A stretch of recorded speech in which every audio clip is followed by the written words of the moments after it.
You were not a mistake. You were not an accident. You were here for a reason. I know you're going through some hard times. I know life at times might feel rough, or you might feel weird, or things might be frustrating, but it's not going to always be like this. Your condition is not your conclusion. I've got to just take maybe 5 minutes to kind of just unpack my story so that you have an idea of who I am and why I speak with the passion that I speak with.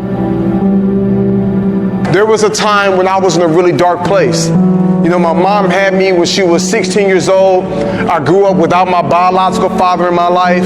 I struggled with years for drug and alcohol abuse. And I just found myself in a really, really, really weird and dark place. I had to repeat the 7th grade, and when the 8th grade came around, I'll never forget hearing at a parent-teacher conference, a teacher tell my mom that I wasn't high school material.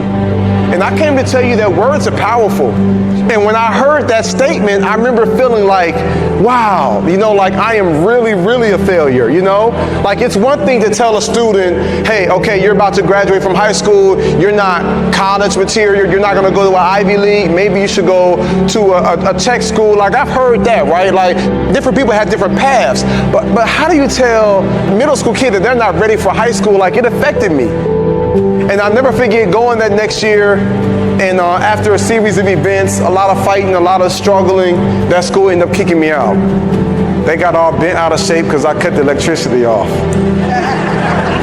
The next year I went to another school, got the report card at the end of the year, and because I did not do well and I did not put good in, when I got that final report card, all F's, 1 C. And my mom is this tall, but when she gets mad, she turns into the Hulk, you know? And I'm thinking like, this is not gonna be pretty. But I came up with a plan. I said, you know what, I'm gonna change my grades. So I went to the library, I got that whiteout, I crossed off all the F's and the C, I took a fancy pen and a ruler, and I put those small little dots and lines, and I gave myself all A's and 2 B's. Then I made a copy of it. And as soon as I got home, I gave it to my mom. She took one glance and was like, boy, where your real report card at?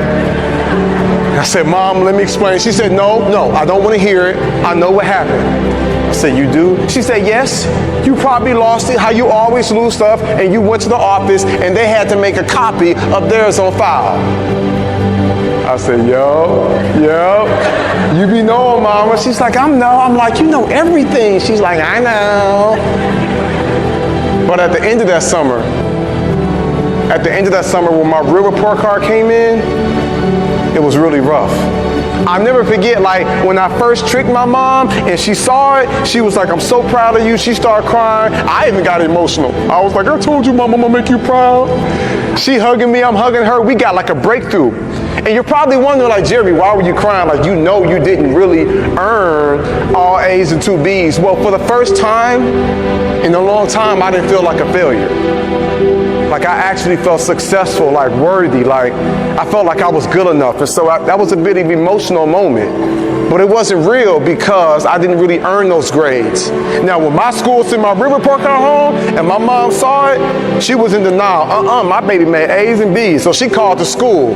I was like, oh, hang up the phone, Mama, hang up the phone. And again, she's in tears. But now what was once tears of joy, now it's tears of sorrow, tears of pain, tears of frustration. And she's trying to figure out, like, I wish my baby would just get it together, and I was so hurt, but I felt stuck. I was depressed. I was tired. I was struggling. I felt like I was an accident. Like, what's the purpose of life? Like, why am I here? You know, I felt like I couldn't fit in. When it was time to read, I didn't want to read because somebody was going to tease me because I wasn't a good reader. We was always getting into fights. People was bullying me. Then there was a time when I was the bully. Like, I just struggled, and I was like, what's the point of it all? And my mom's a great mom, so she moved me to another school. So now I'm at the school now called Huntsville High. This is my 3rd school for the 9th grade. Now I'm at this new school, and I don't know how to explain it to you, but I got a group of teachers, I felt like they were weird. They were saying stuff like, Jeremy, we believe in you. I'm like, me? One teacher was like, oh yeah, Jeremy Anderson, up top my man, this is gonna be the best year ever. I'm like, okay.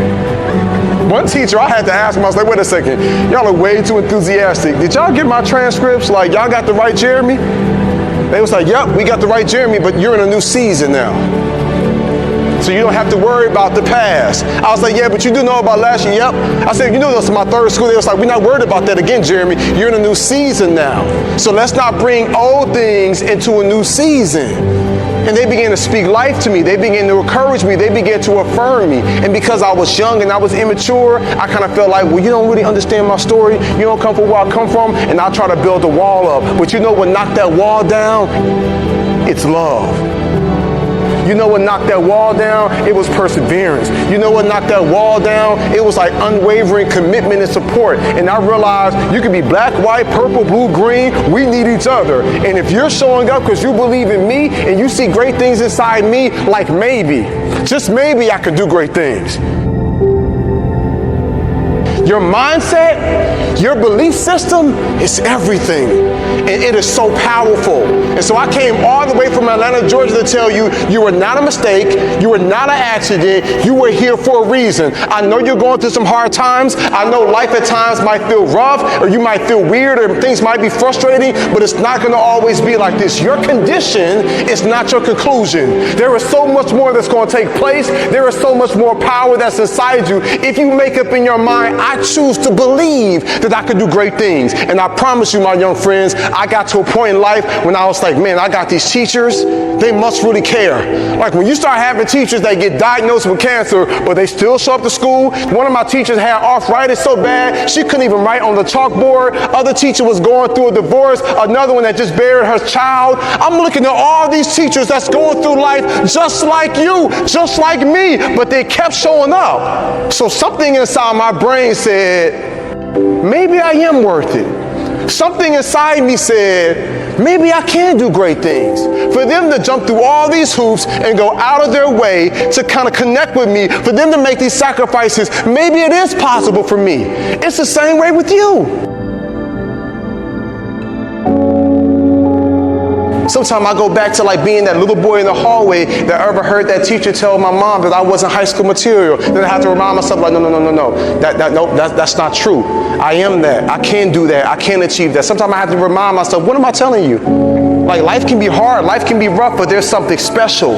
And there's something powerful about the human mind and about the human spirit and about the human will when you tell yourself, I won't give up, I won't surrender, I won't quit. I'm going to show up every single day and do the best that I can. And here's the beautiful thing about you is while you're going through your process and while you're trying to navigate these waters and while you're still, trying to tweak some stuff within yourself, you still got the power to save somebody else's life.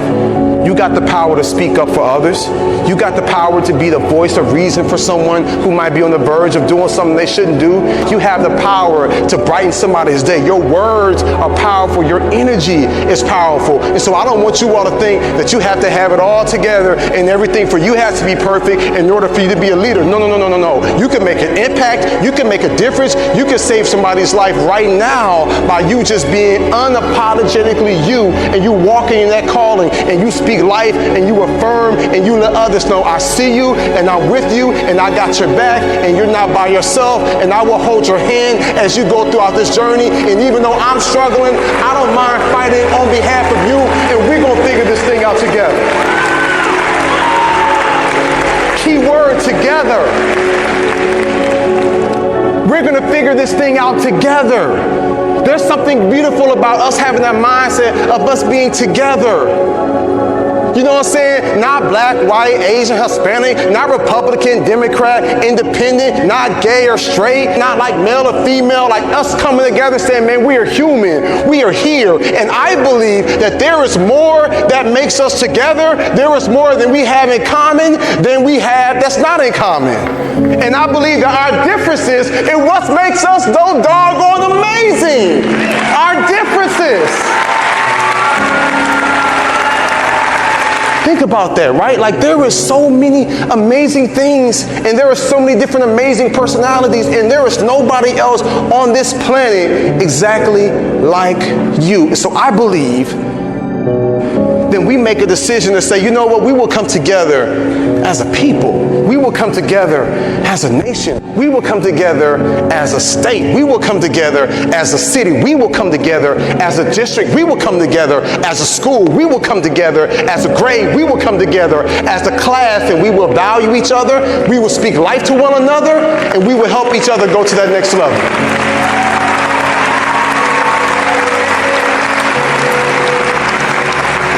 You know what, I'm not just a student, you know what I'm saying, that just happened to me in this grade. I'm not just here at this school, I'm here for a reason, you know what I'm saying? And you gotta tell yourself, man, I feel like I've been pushed down in the dirt. I feel like people have been stumping on me. I feel like stuff has been raining on me, but you didn't realize this, my young friends, you was just a seed. So you gotta tell yourself, no, I haven't been pushed down in the dirt, and I haven't been stumped on. I've been planted, and I've been placed in this pot for a reason, and we are at this arena here to be able to have a conversation to say, what does it look like to go to that next level? And so I need you all to do the same thing. When you leave here, if you feel like you're in a weird place, if you feel stuck, if you feel like, you know what, I just feel like I need some help, you get the help you need. That's how you show how strong and how bold and how powerful you are. What's the next app that you're going to create? You know what I'm saying? Sometimes I wonder, like, you know what I'm saying, are you going to come up with a cure for Alzheimer's, dementia? Are you going to come up, you know what I'm saying, with something that can purify water for people across the globe? Are you going to create the next app that can connect us? Are you going to be the next teacher or superintendent? Are you going to be the next leader in our community? Like I be wondering sometimes, like, what are the great things that you're going to accomplish? And there are times when I look at what's happening in the world, and I'm a bit discouraged.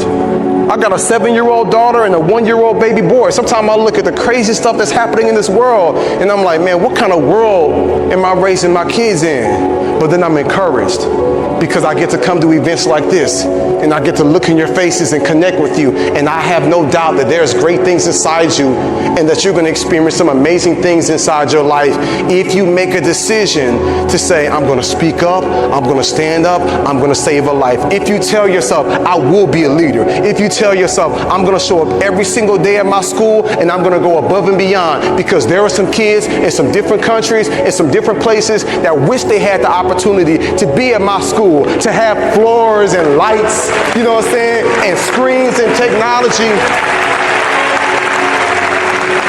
I've been some places, my young friends, where I've walked to some schools in some different countries doing some volunteer work, and I'm seeing the facilities they in. I've met some kids that would love to come here and be able to go to a school that has a gym, or be able to go to a school that has AC, or to be able to go to a school that has desks, or to be able to go to school where they get their own books, and then some of y'all tablets and all these extra things. We are so privileged. What do we do with this opportunity that we have? I want to challenge you to make the most of it, to speak life, to love, to encourage, to wrap your arms around those who are struggling, and you let them know, you know what, you're not in this by yourself. What we're not going to do is we're not going to quit. What we're not going to do is we're not going to surrender. What we're not going to do is we're going to just, you know what I'm saying, just stay in this place. We knew that eventually things would change. Like eventually it's going to turn around for my good, and we'll be stronger from it, and we'll be better equipped, and this will make us better people. Now, you can't always control what happens to you, my friends, but you can control how you respond to it.